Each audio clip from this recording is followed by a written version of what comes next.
এটা নিউজ দেখিলোঁ আজি, জানো সঁচা নে মিছা এইটো গম নাপাওঁ। মই ভাবোঁ এইটো সঁচা নহ'বও পাৰে। সকলোৱে কৈ আছে তেওঁ ICUত আছে, তেওঁ আৰু নাই এই পৃথিৱীত। মানি ল'ব পৰা নাই যে আজিও তেওঁ আমাৰ মাজত আছে। তেওঁ বহুত সুস্থ মানুহ আছিল, সকলো মানুহ তেওঁক সহায় কৰিছিল আৰু সৰুকালৰ পৰাই তেওঁৰ গান শুনি আহিছোঁ। শৈশৱকালৰ পৰাই তেওঁৰ গান শুনিলে আজিও অন্তৰখন চুই যায়। কিন্তু মানি ল'ব পৰা নাই যে আমাৰ মাজত তেওঁ আৰু নাই।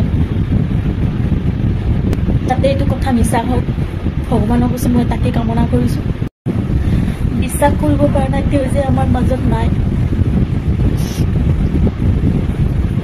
কথাটো যেন মিছা হয়, তেওঁ যেন আকৌ আমাৰ জীৱনৰ সকলোৰে জীৱনৰ মাজলৈ ঘূৰি আহক, তেওঁ পৃথিৱীলৈ আকৌ ঘূৰি আহক, যেন কথাটো যাতে মিছা